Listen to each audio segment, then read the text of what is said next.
ಪರಮಪಿತ ದೇವರೇ, ಇಂದು ಹೊಸ ದಿನವನ್ನು ನೀಡಿದ್ದಕ್ಕಾಗಿ ನಿಮಗೆ ಕೃತಜ್ಞತೆಯನ್ನು ಸಲ್ಲಿಸುತ್ತೇನೆ.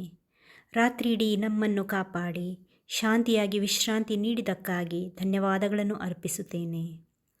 ನನ್ನ ಕುಟುಂಬ, ಸ್ನೇಹಿತರು ಮತ್ತು ಈ ಪ್ರಾರ್ಥನೆಯನ್ನು ಆಲಿಸುವ ಎಲ್ಲರ ಮೇಲೂ ನಿನ್ನ ಆಶೀರ್ವಾದ ಇರಲಿ. ಯೇಸು ಕ್ರಿಸ್ತನ ನಾಮದಲ್ಲಿ ಪ್ರಾರ್ಥಿಸುತ್ತೇನೆ, ಆಮೇನ್. ಯೆಶಾಯ 41:10. ಭಯಪಡಬೇಡ, ನಾನೇ ನಿನ್ನೊಡನೆ ಇದ್ದೇನೆ. ಗಾಬರಿಯಾಗಬೇಡ, ನಾನೇ ನಿನ್ನ ದೇವನು. ನಿನಗೆ ಬಲ ನೀಡುವೆನು, ನಿನಗೆ ಸಹಾಯ ಮಾಡುವೆನು. ನನ್ನ ನೀತಿಯ ಬಲಗೈಯಿಂದ ನಿನ್ನನ್ನು ಉದ್ಧರಿಸುವೆನು. ಈ ವಾಕ್ಯವು ದೇವರ ಅತ್ಯಂತ ಆತ್ಮೀಯ ಮತ್ತು ಧೈರ್ಯದ ವಾಗ್ದಾನವಾಗಿದೆ. ಭಯಪಡಬೇಡ, ನಾನು ನಿನ್ನೊಡನೆ ಇದ್ದೇನೆ ಎಂದು ದೇವರು ಎಂದಿಗೂ ನಮ್ಮನ್ನು ಬಿಡುವುದಿಲ್ಲ ಎಂಬ ವಿಶ್ವಾಸದ ಸಂದೇಶವಾಗಿದೆ. ನಿನಗೆ ಬಲ ನೀಡುವೆನು. ದೇವರು ನಮಗೆ ಶಕ್ತಿ ನೀಡುತ್ತಾನೆ. ಅದು ನಮ್ಮ ಶರೀರದ ಶಕ್ತಿಯಲ್ಲ, ಆದರೆ ಆತ್ಮೀಯ ಶಕ್ತಿ, ನಮ್ಮ ಹೃದಯವನ್ನು ಸ್ಥಿರಗೊಳಿಸುವ ಶಕ್ತಿ. ನಿಮಗೆ ಸಹಾಯ ಮಾಡುವೆನೆಂದು ಹೇಳುತ್ತಾನೆ. ದೇವರು ಕಷ್ಟದ ಸಮಯದಲ್ಲಿ ನಮ್ಮನ್ನು ಒಬ್ಬಂಟಿಯಾಗಿ ಬಿಡುವುದಿಲ್ಲ. ಆತ ನಮ್ಮೊಂದಿಗೆ ನಡೆಯುತ್ತಾನೆ.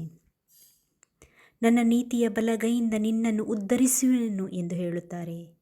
ದೇವರ ನಿತ್ಯ ನ್ಯಾಯ ಮತ್ತು ಪ್ರೀತಿಯ ಕೈ ನಮ್ಮನ್ನು ಎತ್ತುತ್ತದೆ, ನಮ್ಮ ಜೀವನವನ್ನು ಸುಧಾರಿಸುತ್ತದೆ. ದೇವರ ಸಾನ್ನಿಧ್ಯ ನಮ್ಮ ಬದುಕಿನ ಮಧ್ಯದಲ್ಲಿದೆ.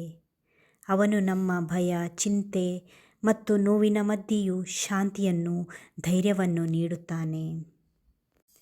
ನಮ್ಮ ಜೀವನದಲ್ಲಿ ಕೆಲವೊಮ್ಮೆ ಭಯ, ಅಶಾಂತಿ ಮತ್ತು ಚಿಂತೆ ಬರುತ್ತದೆ.